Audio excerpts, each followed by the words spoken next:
الحمد لله والصلاة والسلام على سيدنا محمد وعلى آله وأصحابه أجمعين. الحمد لله والصلاة والسلام على سيدنا محمد وعلى آله وأصحابه أجمعين. أما بعد، فأعوذ بالله من الشيطان الرجيم. بسم الله الرحمن الرحيم. ولله على الناس حج البيت من استطاع إليه سبيلا. وقال الله تعالى: الحج أشهر معلومات، فمن فرض فيهن الحج فلا رفث ولا فسوق ولا جدال في الحج. صدق الله العظيم. اللهم صل على سيدنا محمد وعلى آل سيدنا محمد وبارك وسلم. اللهم صل على سيدنا محمد النبي الأمي وعلى آله وأصحابه وسلم. اللهم صل على سيدنا محمد النبي الأمي وعلى آله وأصحابه وسلم. میرے معزز مسلمان بزرگوں، عزیز بھائیوں اور امت مسلمہ کی مقدس ماں اور بہنوں، رمضان سے لے کر عید الاضحیٰ تک عبادات کا ایک مبارک سلسلہ ہے۔ رمضان کے روزے ختم ہوتے ہیں تو فوراً حج کے دن شروع ہو جاتے۔ شوال، ذی القعدہ، ذی الحج، ان کو حج کے مہینے کہا جاتا۔ یعنی یکم شوال سے کوئی آدمی احرام باندھنا چاہے حج کا تو باندھ سکتا۔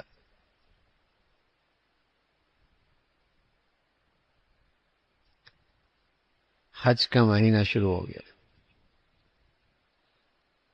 پہلے لوگ دور دراز سے سفر کیا کرتے تھے، مہینوں پہلے سفر شروع کرتے، اور مہینے پہلے، 2 مہینے پہلے وہ احرام بھی باندھ لیا کرتے۔ حج کا مبارک مہینہ شوال سے، ذی قعدہ، پھر 10 ذی الحجہ تک، 12 ذی الحجہ تک، یہ حج کے دن کہلاتے ہیں، حج کے مہینے کہلاتے ہیں۔ یہ موسم میں آپ دیکھتے ہیں بیت اللہ میں اطراف عالم سے مسلمان ہر رنگ کے، ہر زبان کے کھینچے چلے آ رہے، جیسے بیت اللہ میں مقناطیسیت لگی ہوئی ہے اور وہ ایمان والوں کو اپنی طرف کھینچ رہا ہے۔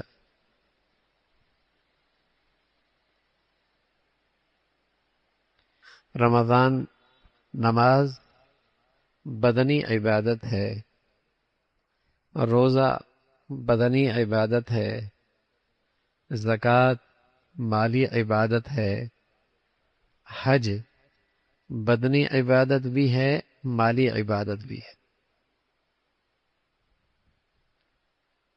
بدن کی مشقت اور مجاہدہ بھی، اور مال کا خرچ کرنا بھی۔ حج بدنی عبادت بھی ہے، مالی عبادت بھی ہے۔ زندگی میں ایک مرتبہ فرض ہوتا ہے۔ وَلِلَّهِ عَلَى النَّاسِ حِجُّ الْبَيْتِ مَنِ اسْتَطَاعَ إِلَيْهِ سَبِيلًا وَمَنْ كَفَرَ جانے کی استعداد ہے، اخراجات موجود ہیں، پیچھے وانوں کے لیے بھی خرچہ موجود ہے، بالغ ہو گیا ہے، حج فرض ہو گیا۔ ایک مرتبہ فرض ہونے کے بعد پھر یہ ساقط نہیں ہوتا کہ بعد میں آدمی بیمار ہو جائے، بعد میں آدمی غریب ہو جائے، بعد میں آدمی مر جائے، حج پھر بھی فرض ہی رہتا ہے۔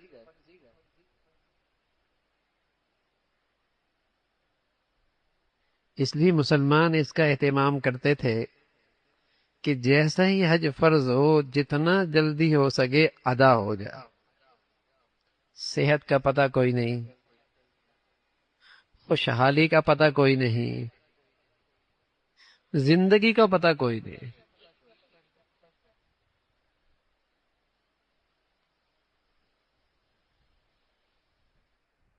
یہ نئے نئے آزار تو اب پیدا ہو گئے نا، کہ پہلے بیٹی کی شادی ہو جائے، ابھی تو عمر پڑی ہے، کر لیں گے حج۔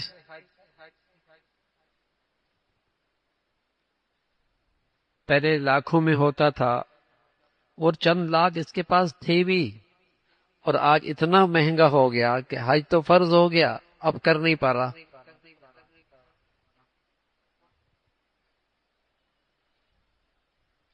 بیٹی بالغ ہو گئی، اس کے بعد سونا ہے، بیٹا کاروبار میں شریک ہے، اس کے پاس اپنا پیسہ ہے، حج پہ جا سکتا ہے، چلے جانا چاہیے، تاخیر نہیں کرنی چاہیے۔ اس لیے کہ آپ علیہ الصلوۃ والسلام فرمایا کرتے تھے، جس پہ حج فرض ہوا اور پھر اس نے حج نہیں کیا تو اللہ تعالیٰ کو کوئی پرواہ نہیں، یہودی بن کے مرے یا نصرانی بن کے مرے۔ اس لیے کہ کافر نماز نہیں پڑھتا، مشرک زکوٰۃ نہیں دیتا، یہود و نصارہ حج نہیں کرتے، جو مسلمان ہوتا ہے وہ نماز بھی پڑھتا ہے، جو صاحب حیثیت مسلمان ہوتا ہے وہ زکوٰۃ بھی دیتا ہے، جو حج کی جانے کی صلاحیت رکھتا ہے وہ حج بھی کرتا ہے۔ کافر نماز نہیں پڑھتا، مشرک زکوٰۃ نہیں دیتا، یہود و نصارہ حج نہیں کرتے، مسلمان تو یہ اسلام کے فرائض پورا کیا کرتے۔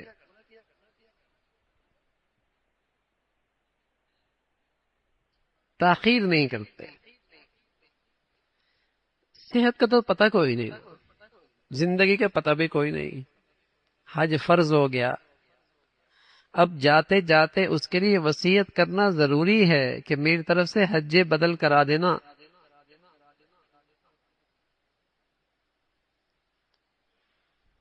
فرض جو ہو چکا ہے، تو صحت کی حالت میں، خوشحالی کی حالت میں، فرصت کی حالت میں یہ فریضہ جلدی ادا کر دینا چاہیے، اور بڑھیا عبادت ہے۔ سبحان اللہ، کوئی خوش نصیب آدمی 50 سال کی عمر میں، 40 سال کی عمر میں، یا 60 سال کی عمر میں، چلو 70 سال کی عمر میں حج کا فریضہ ادا کرنے گیا، اور حج بڑھیا کر کے آیا، اور حج قبولیت والا کر کے آیا، اور حج نیکیوں والا کر کے آیا، تو آپ علیہ الصلوۃ والسلام فرمایا کرتے تھے، یہ حج سے واپس لوٹنے والا ایسا ہے جیسے ابھی اماں کے پیٹ سے ہو گیا ہے۔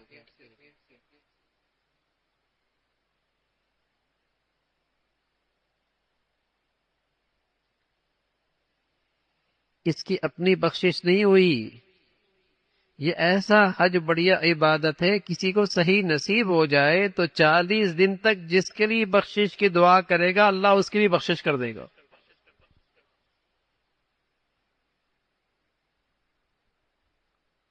حج تو اللہ کا ولی بنا دیا کرتا تھا،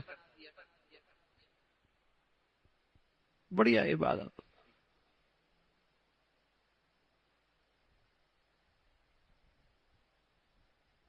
بڑھیا عبادت ہے۔ اگر مسلمان حج کی تربیت لے کے جاتے، حج کا طریقہ لے کے جاتے، حج سیکھ کے جاتے، اور حج کرنے کی کیفیات، صفات پیدا کر کے جاتے، تو صرف یہ حج کا، یہ عبادت امت اسلامیہ میں انقلاب برپا کر دیتا۔ ہر سال لاکھوں لوگ کر، اگر مسلمان سیکھ کے جاتے، تربیت لے کے جاتے، کیفیات بنا کے جاتے، صفات کے ساتھ جاتے، تو حج کی عبادت امت کی اصلاح کا ایک بہت بڑا فریضہ ہے۔ تربیت کا.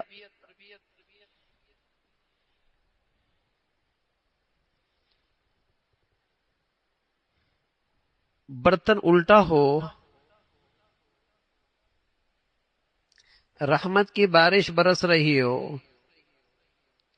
الٹے برتن میں تو ایک قطرہ بھی کوئی نہیں جائے گا.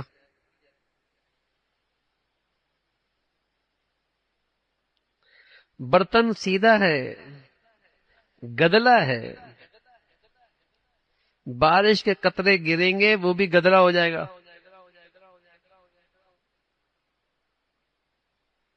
تو یہ بیچارہ حج کرنے والا دل کے برتن کو الٹا ہی کر کے چلا گیا، الٹا ہی کر کے لے کے آ گیا. گدلے برتن کے ساتھ آیا، خالی ہاتھ آیا.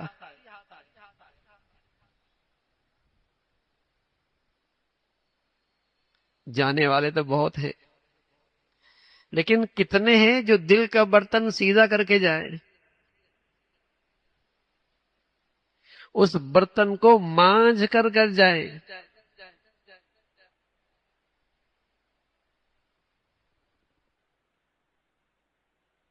پیسہ بھی لگاتے ہیں،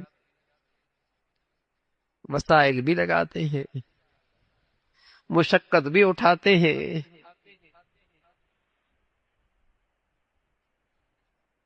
اس حج کی برکات کتنی لیتے. آپ علیہ الصلوۃ والسلام فرمایا کرتے تھے ایک وقت آئے گا لوگ حج کریں گے تجارت کے لیے، کاروبار کے لیے. لوگ حج کریں گے شہرت کے لیے.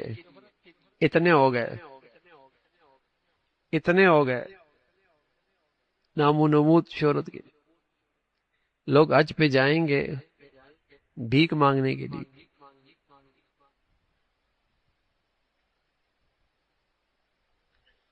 میں فرمایا بہت تھوڑے ایسے ہوں گے جو حج کریں گے اللہ کو راضی کرنے کے لیے.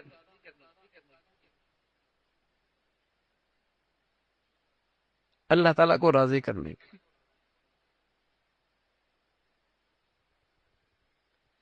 کہ اللہ تعالیٰ راضی ہو جائے.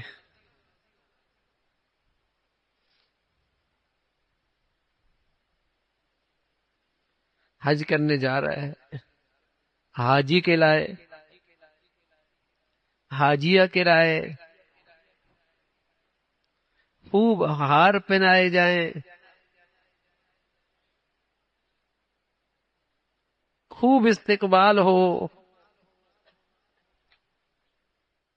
لیکن میاں حج کرنے کی کیفیت، حج کرنے کا طریقہ، حج کی تربیت، حج کیسے کرنا چاہیے، اس بیچارے کا کچھ نہیں پتا ہوتا.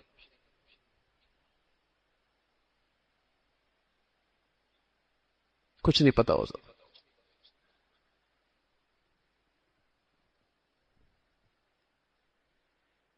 تو یہ مسلمانوں کے صاحب حیثیت مسلمان کی زندگی کا فریضہ ہے.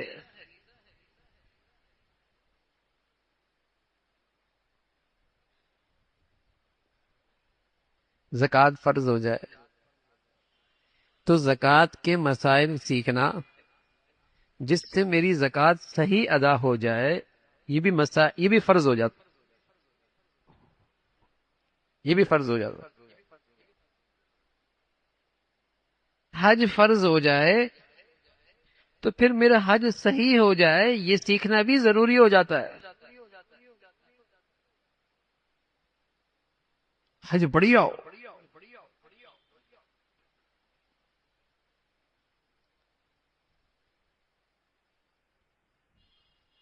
روزہ فرض ہے تو بتایا کتب علیکم الصیام. نماز فرض ہے کا اقیم الصلاۃ، کا زکوٰۃ فرض ہے کا آت الزکاۃ. ان فریضوں میں جب اللہ کی طرف سے حکم آیا تو کہیں اللہ تعالی کا نام نہیں آیا. لیکن جب بات حج کی فرضیت کی آئی تو سب سے پہلے اللہ کا نام آیا کہ حج اللہ کے لیے کرنا. وَلِلَّهِ عَلَى النَّاسِ وَلِلَّهِ عَلَى النَّاسِ حِجُّ الْبَيْتِ. حج اللہ کے لیے ہو، ہر اللہ کو راضی کرنے کے لیے ہو، حج اللہ کی ملاقات کا نام ہے، حج اللہ سے سچی صلح کرنے کا نام ہے. تو سب سے پہلے اللہ تعالی کا ذکر، حج اللہ کے لیے. بسا اوقات مسلمان اچھا کام بری نیت سے تو نہیں کرتا، لیکن بغیر جذبے اور بغیر نیت کے کرتا ہے، بے خیالی بھی کرتا ہے. حج پہ جا رہا ہے، کچھ نہیں پتا کیوں جا رہا ہوں.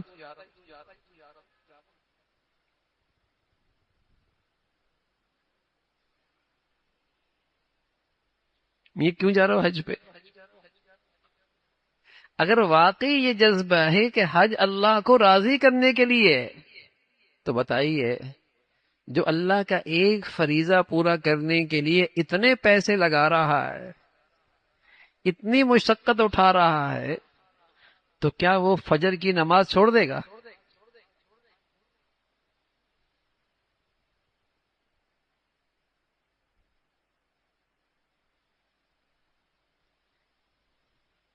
کیا وہ زکوٰۃ کے فریضے میں کوتاہی کرے گا؟ کیا وہ گناہ کرنے سے، جو فرض ہے گناہ سے بچنا، اس میں کوتاہی کرے گا؟ جب ایک فریضے کی ادائیگی کے لیے لاکھوں روپے لگا رہا اور کہہ رہا ہے کہ میں اللہ کو راضی کرنا چاہتا ہوں، تو اگر اس جذبے میں یہ سچا ہے اور اس نیت میں یہ سچا ہے، تو جانے سے پہلے ہی بہت کچھ اس کا بدل جائے گا. کہ میں اللہ کو راضی کرنے کے لیے جا رہا ہوں. اب یقین جانے، اللہ حفاظ فرمائے، چونکہ یہ جذبہ نہیں رہتا، جہاز بھرا ہوا ہوتا ہے، فلائٹ بھری ہوئی ہوتی ہے، حج کر کے آ رہا ہوتا ہے، نماز نہیں پڑھ رہا ہوتا.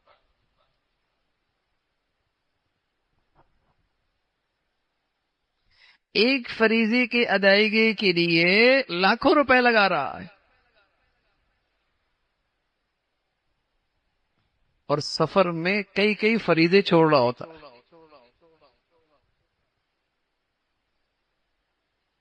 سیاحت کے لیے گیا تھا، نام و نمود کے لیے گیا تھا،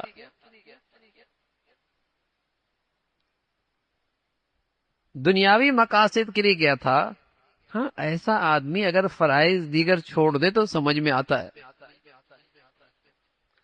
لیکن اگر کوئی آدمی اللہ کو راضی کرنے کے لیے گیا ہے اور ایک فریضہ ادا کرنے کے لیے لاکھوں روپے لگا رہا ہے،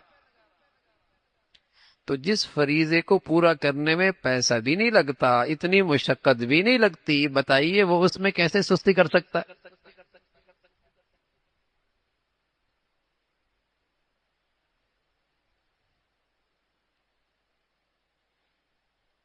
جذبے غلط.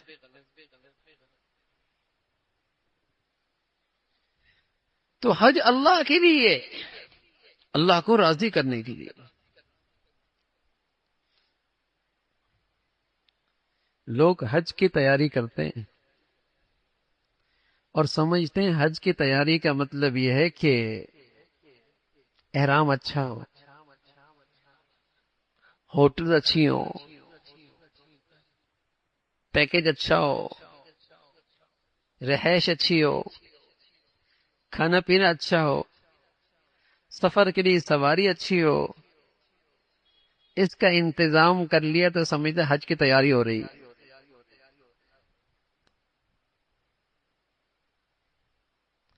حالانکہ اس تیاری میں اگر ذرا سے اونچ نیچ بھی ہو جائے تو اچھے حج میں کوئی فرق نہیں آتا. قبولیت والے حج میں کوئی فرق نہیں آتا، نیکی والے حج میں کوئی فرق نہیں آتا.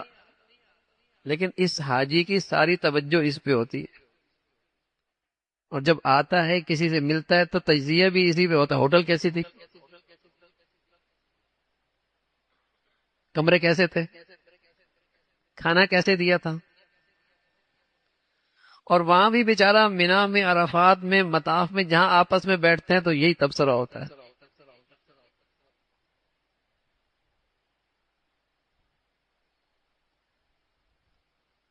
حج کی یہ بھی تیاری ہے، بری نہیں ہے،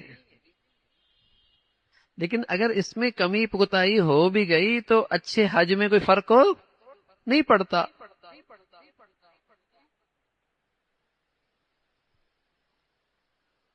حج کی قبولیت میں کوئی فرق نہیں پڑتا، حج کی نیکی میں کوئی فرق نہیں پڑتا،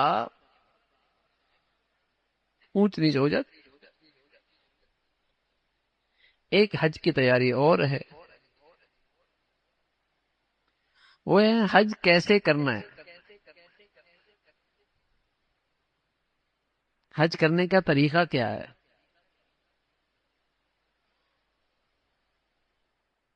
یہ طریقہ بھی آ جاتا ہے، جب آدمی گروپ میں جاتا ہے تو سب کر رہا ہوتا ہے، یہ بھی کر لیتا ہے. اور اگر کمی پیشی ہو بھی گئی تو دم دے گا تو حج کی قبولیت میں کوئی فرق نہیں آئے گا، حج کی کمی میں کوئی فرق نہیں آئے گا، حج کی قبولیت میں کوئی فرق نہیں آئے گا. بھول ہو گئی، دم دے دیا، دو دم دے دیے، تین دم دے دیے، دم نہیں نکلنا چاہیے، اس سے بھی حج میں کوئی فرق نہیں آتا. کوئی بات نہیں، جیسے آپ سجدہ سہو کرتے ہیں نماز پھر بھی بڑھیا. ایسی وہاں غلطی ہو گئی، آپ نے دم دے دیا، حج پھر بھی بڑھیا. لیکن ایک اور چیز ہے حج کی تربیت کی،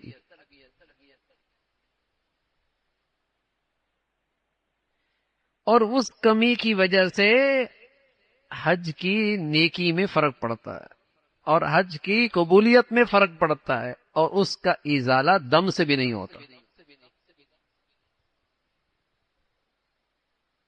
وہ بہت ضروری ہے.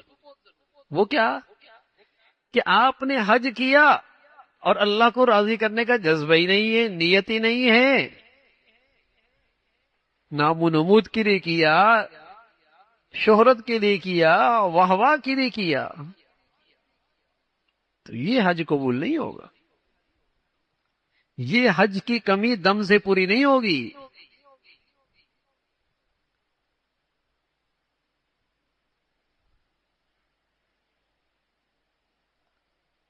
یہ تربیت نہیں ہوتی کہ حج کیوں کر رہا ہے، کس جذبے کے ساتھ. دل کا برتن ہی سیدھا نہیں کیا، الٹا کر کے چلا گیا، تو یہ کمی دم سے پوری نہیں ہوگی.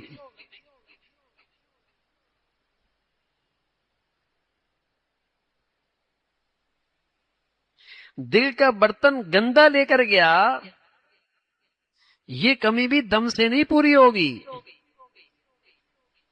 یہ تو کمی پھر ہمیشہ کے لیے رہ جائے گی. پہلے لوگ حج پہ جاتے تھے تو بڑا اہتمام ہوتا تھا کہ جس کی حقوق العباد میں کوتاہی ہوتی تھی تو اس سے معافی تلافی کر کے جایا کرتا تھا، بھئی اللہ کے لیے معاف کر دینا، بڑا سفر درپیش ہے، پیسہ بھی لگا رہا ہوں، سفر بھی دور دراز کا ہے، مشقت بھی بہت ہے، اس حج سے کچھ کرنا چاہتا ہوں، کچھ بدلنا چاہتا ہوں، آپ کے معاملے میں کوئی کوتاہی ہو گئی تو مجھے معاف کر دینا. معافی مانگا کرتا تھا، ایک ایک کے پاس جا کر معافی لیا کرتا تھا. اور معافی مانگنے میں ذلت نہیں ہے، اللہ کی خاطر مانگے گا تو اللہ کے یہاں عزت بڑھ جائے گی. کسی کے حق میں قصور ہوا معاف کر دو، یا کسی کے ساتھ ناجائز کیا، کسی کا حق لے لیا، کسی کے ساتھ زیادتی کی، اس کا حق واپس کرتا تھا. حقوق العباد اگر یہ گندگی ساتھ لے کر گیا، اس کی کوتاہی، تو معافی نہیں ہوگی. حج جیسی عبادت کی برکات سے محروم رہے گا۔ اب یہ حج کی تیاری کر کے جب حاجی نہیں جاتا تو بیچارہ جیسے جاتا ہے ویسے آتا ہے۔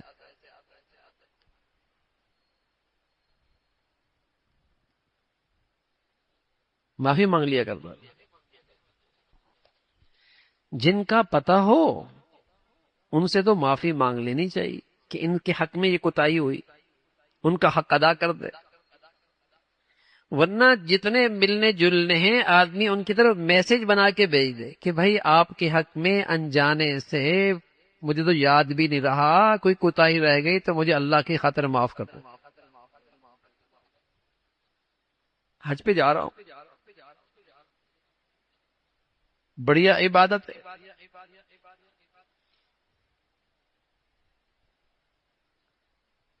تو دل کا برتن سیدھا کرے اور پھر اسے صاف کرے کہ وہاں کینہ نہ رہے، بغض نہ رہے، حسد نہ رہے، یہ گندگیاں نہ رہیں،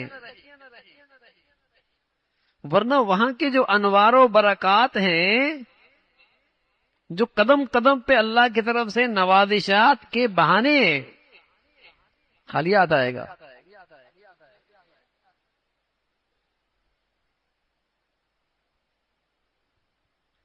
تو دل کا برتن سیدھا بھی ہو، صاف بھی ہو، یہ کر کے جائے۔ ایسی مقدس جگہ ہیں، روئے زمین کی سب سے مبارک جگہیں جہاں اللہ کے ہر نبی کے قدم پڑے، لیکن یہ نالائق جگہ تو وہی جاتا ہے لیکن دل کا برتن سیدھا نہیں کرتا۔ تو قصور تو رحمت کی بارش کا نہیں ہے نا، برتن سیدھا نہیں کیا اس لیے ایک قطرہ بھی نہیں آیا۔ وہاں تو اللہ کے ہر نبی کے قدم پڑے ہیں اور ہر ولی کی چاہت رہی ہے کہ وہاں پہنچوں، ہر نبی کی خواہش رہی ہے کہ وہاں پہنچوں،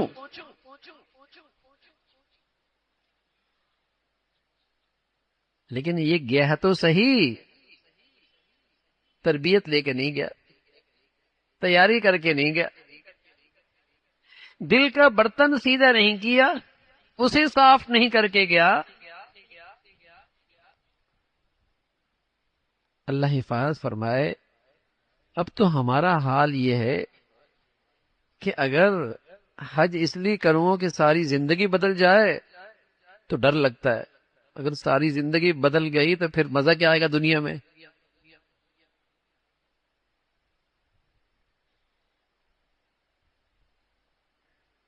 پھر کیا مزہ آئے گا؟ اس لیے کہ اسے گناہوں کا مزہ لگا ہوا ہے نا، اور گناہوں کا مزہ ایسا ہوتا ہے جیسے خارش کا مزہ ہوتا ہے۔ مزہ تو خارش میں آتا ہے، جب کرتا ہے تو خارش اور اٹھتی ہے، پھر خارش کرتا ہے، پھر مزہ آتا ہے، لیکن نتیجہ کیا نکلتا ہے؟ جلد خراب ہو جاتی، خون نکلنے لگتا ہے، زخم ہونے لگتا ہے۔ تو گناہوں کی مزہ ایسا ہی ہے، دل میں زخم لگتا ہے جس سے دل ہر وقت بے چینی اور بے سکونی کا درد محسوس کرتا ہے۔ گناہوں کی وجہ سے دل پہ زخم لگتا ہے جس سے ہر وقت بے چینی اور بے سکونی کا درد محسوس کرتا ہے۔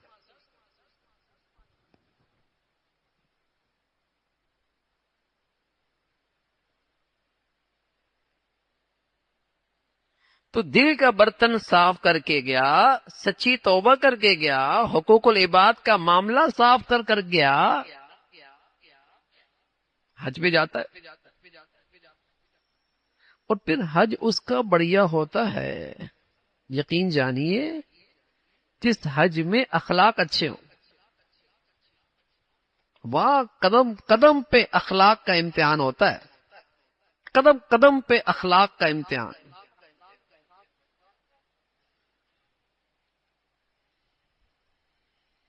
ان گناہگار آنکھوں نے دیکھا اور کانوں نے سنا، حج کر کے جا رہے تھے لوگ، راستے میں مدینہ ایک ہوٹل پہ لوگ ٹھہرے ہوئے تھے، بس ٹھہری ہوئی،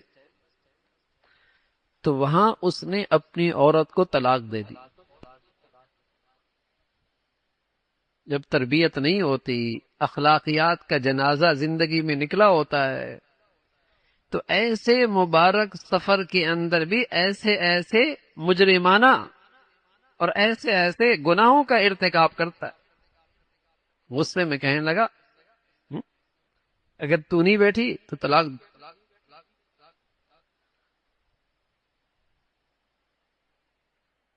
اور میں یہاں سے جاؤں گا نہیں، اگر چلا گیا تو تجھے طلاق۔ وہاں تو شرطے ہوتے ہیں، انہوں نے کہا بس چلے،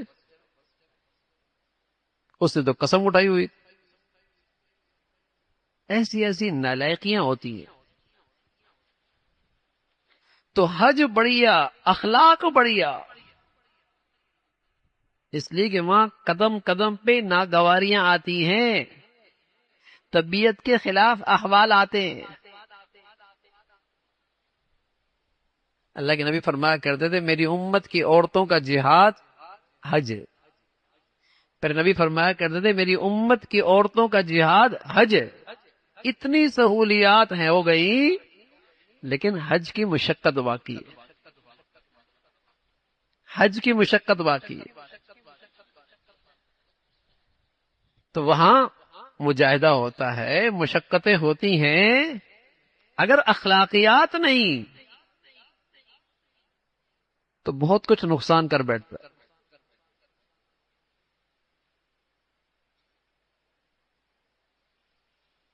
ایسے موقع آتے ہیں وہاں کہ آدمی کا بس ہی نہیں چلتا، بس بھی نہیں چلتا اور بس بھی نہیں چلتی، نہ بس چلتا ہے نہ بس چلتی ہے۔ اب کھڑا ہوا ہے، جو 16 لاکھ کا حج کر رہا ہے وہ بھی وہیں کھڑا ہے، جو 50 لاکھ کا حج کر رہا ہے وہ بھی کھڑا ہوا ہے، بس ہی نہیں چل رہا۔ صبر، صبر، برداشت، تحمل، اس پہ اللہ تعالیٰ اس مشقت پہ کیا دیں گے، اس کا خیال، تب مزہ آئے گا حج میں، تب آتا ہے اس فریضے میں مزہ۔ ورنہ اگر قدم قدم پہ ناشکری ہے اور جو لے کر گیا ہے اس کی غیبت ہے اور اس کی برائیاں ہیں اور اس پر تبصرے ہیں، تو اس کا تو کوئی نقصان نہیں ہوا، اس نے اپنے پیسے لے لیے۔ اب نقصان اسی کا ہوا، پیسے بھی دیے، حج بھی گیا، پیسے بھی دیے، حج بھی گیا۔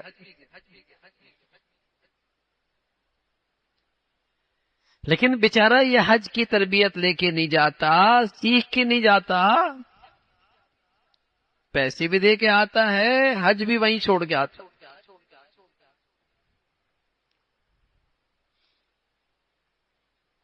تو بڑھیا حج بڑھیا اخلاق سے ہوا کرتا، اخلاق بڑھیا،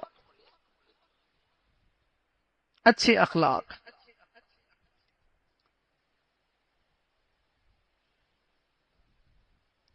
وہاں لوگ اجنبی ہوتے ہیں، طبیعتیں اجنبی ہوتی ہیں، لوگوں کا مزاج اجنبی ہوتا ہے۔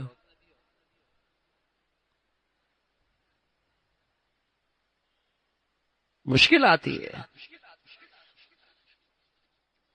لیکن اس کی محنت کر کے جائے گا، اس کی مشق کر کے جائے گا، وہ کیفیات بنا کے جائے گا، تو پھر ان مقدس مقامات سے بہت کچھ لے کے آئے گا۔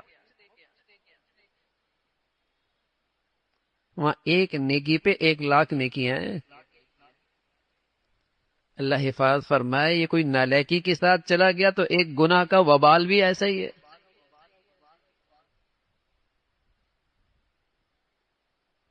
اب یہ منا میں بیٹھ کر غیبت کر رہا، مطاف میں بیٹھ کر غیبت کر رہا، عادت جو بنی ہوئی ہے، عادت جو بنی ہوئی ہے۔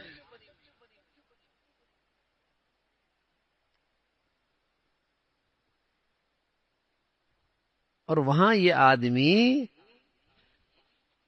شیطان جو ہے وہ ہر وقت اس کے پیچھے لگا رہتا ہے کہ اس کے پاس سرمایہ بڑا ہے، اس کی کمائی بڑی ہو رہی ہے، ورنہ یہ آدمی بس اوقات پاکستان میں کئی کئی لوگوں کو کھانا کھلا رہا ہوتا ہے، خیرات کر رہا ہوتا ہے، اور وہاں ایک چائے کی پیالی پر الجھ رہا ہوتا ہے، ٹیکسی والے سے 2 2 ریال پہ الجھ رہا ہوتا ہے، کھانا ٹھنڈا ہے دیر سے ملا اس لیے یہ الجھ رہا ہوتا ہے۔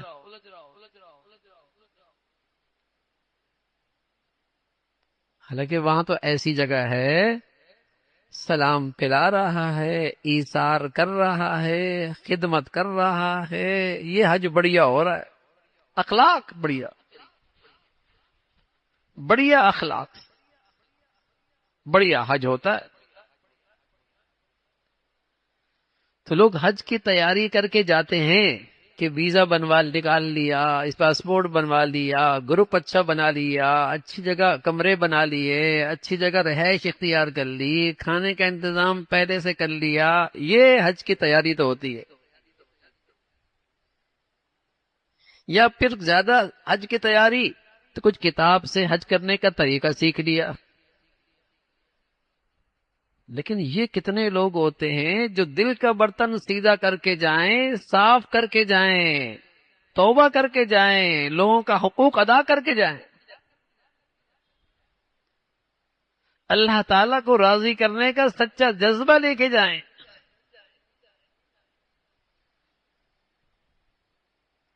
اور اس فکر کے ساتھ جائیں کہ میں نے اپنا حج بڑھیا نیکی کے ساتھ، بڑھیا اخلاق کے ساتھ، بڑھیا حج بنانا ہے۔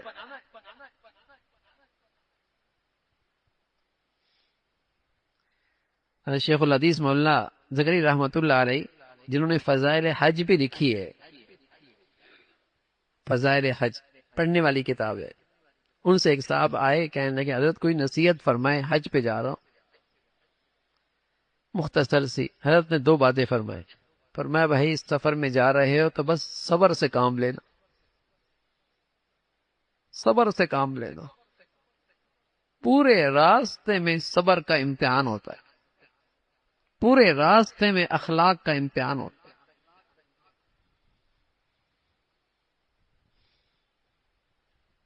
یہ چیز نصیب ہو جائے تو گھر بھی ہماری اچھا نہ ہو جائے، معاشرہ بھی ہمارا اچھا نہ ہو جائے۔ بے صبری تو ہے،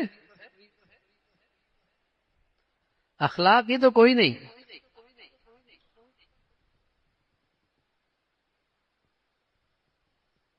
فرمایا صبر سے کام لینا۔ اور دوسری بات فرمائی، دوسری بات فرمایا اپنی نظروں کی حفاظت کر۔ فضل ابن عباس رضی اللہ تعالیٰ عنہ، سید زادے حضرت عباس رضی اللہ عنہ کے بیٹے، عرفات سے آ رہے ہیں، اور کہاں بیٹھے ہوئی ہے؟ حضور علیہ الصلوۃ والسلام کے سواری کے پیچھے حصے پہ بیٹھے ہوئی۔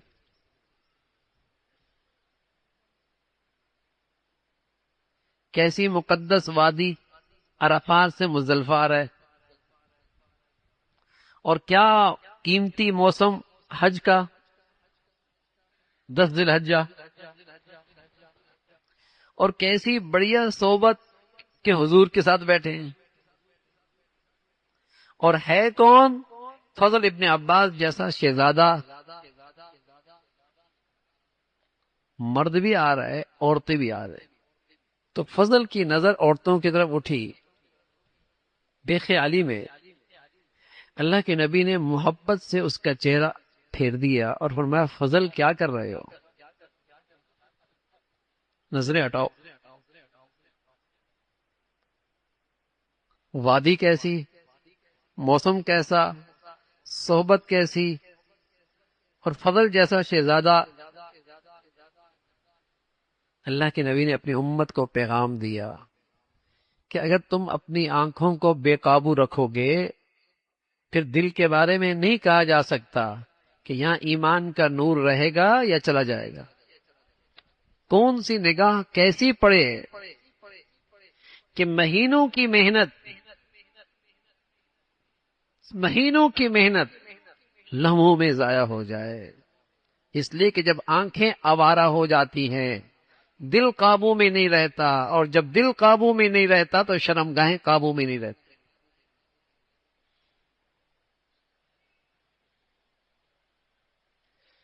قل للمؤمنین یغضوا من ابصارهم ویحفظوا فروجهم وقل للمؤمنات یغضضن من ابصارهن ویحفظن فروجهن۔ یہاں اہتمام دیکھیے، نماز کی بات آئی تو صرف مردوں سے کہا، عورتیں بھی ماتحت داخل ہیں۔ زکوٰۃ کی بات آئی تو مردوں سے کہا، عورتیں میں اس میں داخل ہیں۔ حج کی بات آئی تو مردوں سے کہا، عورتیں بھی اس میں داخل ہیں۔ روزے کی بات آئی تو مردوں سے کہا، عورتیں بھی اس میں داخل ہیں۔ لیکن جب آنکھوں کی حفاظت کی بات آئی تو مردوں سے الگ کہا، عورتوں سے الگ کہا۔ اہتمام، اور کہا اپنی نظریں جھکا لو، تمہاری شرمگاہیں محفوظ رہیں گی۔ عورتوں سے کہا نظریں جھکا لو، اپنی عزتوں کی حفاظت ہو جائے گی، تمہاری عزت و آبرو کی حفاظت ہو جائے گی۔ لیکن اب تو اس کو لوگ گناہ ہی نہیں سمجھتے۔ جیسے یہاں زندگی میں عادت ہے مرد عورت آزادانہ، وہاں بھی یہی فضا ہوتی ہے، ہوٹلز میں، رہن سہن میں۔ جیسے سمجھتے ہیں اس مقدس زمین پر ہر گناہ بھی صحیح ہو گیا، ہر گناہ کی بھی اجازت ہو گئی، آزاد۔ تبھی تو لاکھوں جاتے ہیں، جیسے جاتے ہیں ہم ویسے واپس آتے ہیں۔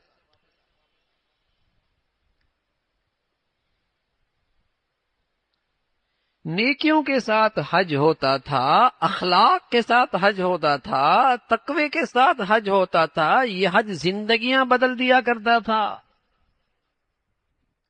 جانے والا ویسا نہیں لوٹتا تھا جیسے گیا تھا، اس کی زندگی میں زمین و آسمان کا فرق ہوتا تھا۔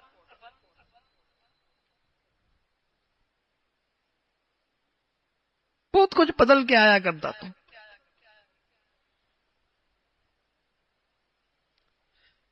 تو اخلاقیات کا امتحان، حج اچھا اچھے اخلاق سے، حج اچھا پرہیزگاری سے۔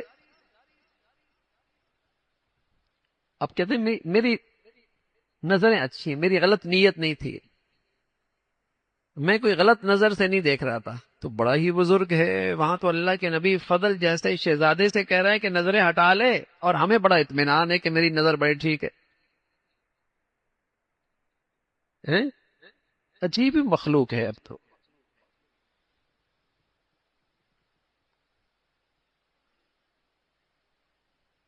بچیوں کو کون پڑھا رہا ہے، بچیاں کس کے پاس پڑھ رہی ہیں، کن کے ساتھ بچیاں باہر جا رہی ہیں۔ شرم و حیا کا تو جنازہ ہی نکل گیا تھا۔ بلکہ اب یہ برائی اتنی پھیل گئی کہ اب کہتے ہیں یہ تو اچھائی ہے، اور کوئی رو کے کرے تو کہتے ہیں یہ تو انتہا پسند ہے، یہ تو تاریخ خیال ہے، پرانے خیالات کا آدمی ہے۔ اور اس مرد عورت کا آزادانہ میل جول کی نحوست کیا ہے؟ آج ازواجی رشتوں میں اعتماد ختم ہو گیا۔ آج ازواجی رشتوں کی کامیابی ناپید ہو گئی۔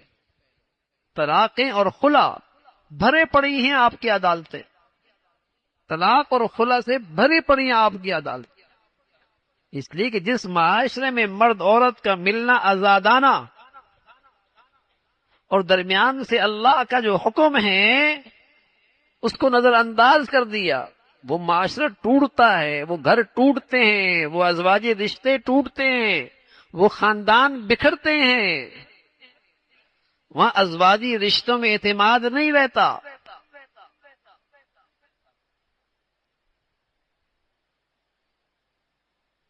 اس گناہ کی نحوست ہوتی۔ عورتوں کی خوبی تھی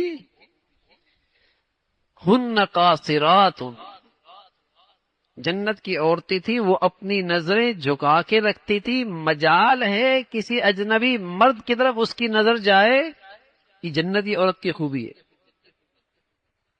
حکیم امت تھانوی رحمۃ اللہ علیہ فرمایا کرتے تھے مشرقی عورتوں کی یہ خوبی تھی، مشرقی عورتوں کی یہ خوبی تھی کہ اس کا میاں کتنا ہی اس کی نظروں سے اوجل کیوں نہ ہو، سالوں لگ جائیں، مجال ہے وہ کسی غیر کی طرف نظر اٹھا کے دیکھے۔ یہ جنت والی خوبیاں مشرقی عورت میں تھی۔ آج بھی آپ اندرون سندھ جائیں گے نا تو وہاں ہندو عورتیں جب کوئی مرد جا رہا ہوگا تو وہ عورتیں اپنے اوپر کپڑا کر لیں گی، ہندو عورتیں راستے سے ایک طرف ہو جائیں گی۔ یہ مشرقی عورتوں کی خوبی تھی کہ وہ اپنے مرد سے، اپنے شوہر سے نظریں غیر کی طرف نہیں دیکھا کرتی۔ لیکن اب نئی روشنی نے شرم و حیا بھی نکال دی، اور شرم و حیا نہیں نکالی، احساس بھی نکال دیا۔ وائے ناکامی متائے کارواں جاتا رہا، کارواں کے دل سے احساس زیاں جاتا رہا۔ لٹ بھی گئے، یہ دولت چھین بھی گئی، احساس بھی جاتا رہا۔ کیا لٹ گیا ہے؟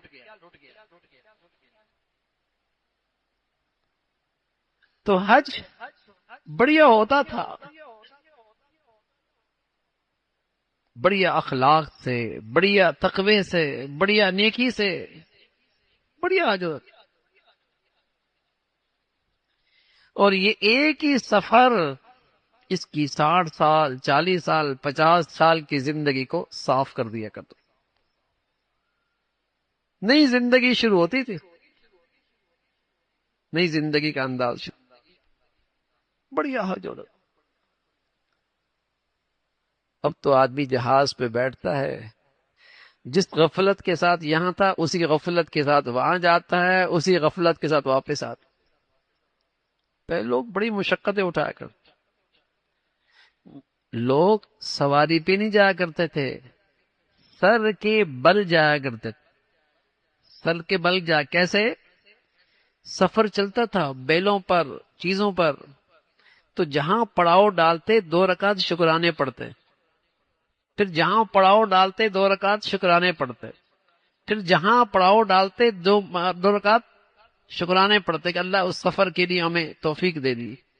تو مہینوں لگتے، جہاں ٹھہرتے شکرانے کے نفل پڑتے۔ تو وہ سواریوں پہ نہیں جایا کرتے تھے، سر کے بل جایا کرتے،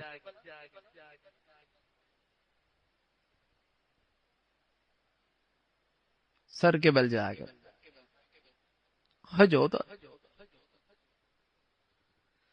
تو یہ بڑھیا عبادت تھی۔ تو ایک طرف تو مسلمان اس فریضے کی ادائیگی میں تاخیر نہیں کرتے تھے۔ صرف میرے خیال ہے بر صغیر ایسا ہے کہ یہاں کے حاجی سب سے زیادہ بوڑھے ہوتے ہیں، ورنہ آپ انڈونیشیا میں جائیں، ملیشیا میں جائیں، ان کے حاجی دیکھیں تو ماشاءاللہ جوانی میں حج ہو رہا ہوتا، اور ہمارے ہاں انتظار کرتے رہتے، ابھی بیٹی کی شادی، ابھی بیٹی کی شادی، ابھی تو عمر پڑی ہے۔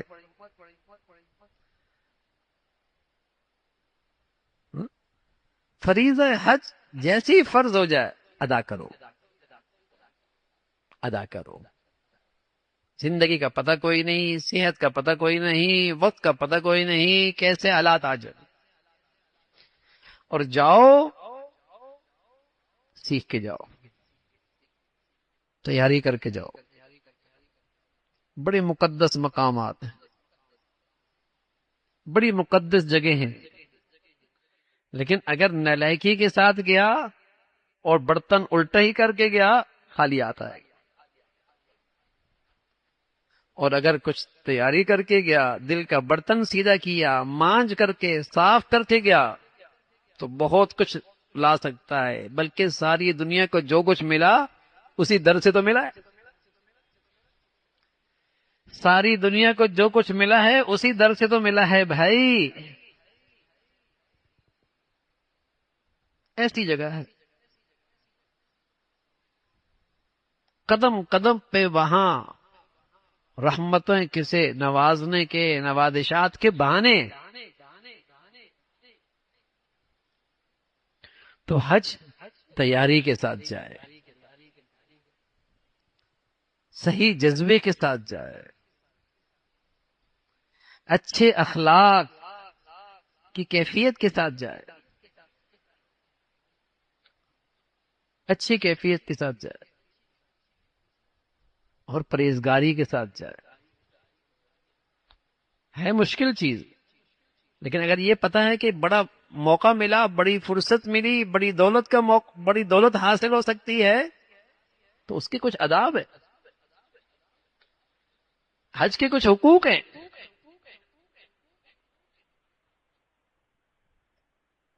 تو ان کیفیات کے ساتھ جائے تو حج بہت کچھ دیتا ہے میرے عزیزو، بہت کچھ دیتا ہے. تو حج ایک فریضہ ہے، حج ایک بہت بڑھیا عبادت ہے. بڑھیا نیکی کے ساتھ ہو جائے اور قبولیت والا حج ہو جائے تو یہ حج آدمی کی پوری زندگی بدل دیتا ہے. پوری احرام باندھ کے جاتا ہے. ایک حج کا ایک اہم عمل ہے احرام.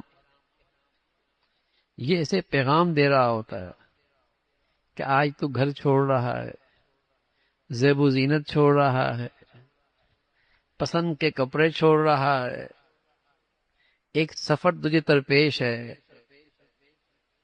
جب تجھے اس سفر میں یہ سب کچھ چھوڑنا ہوگا.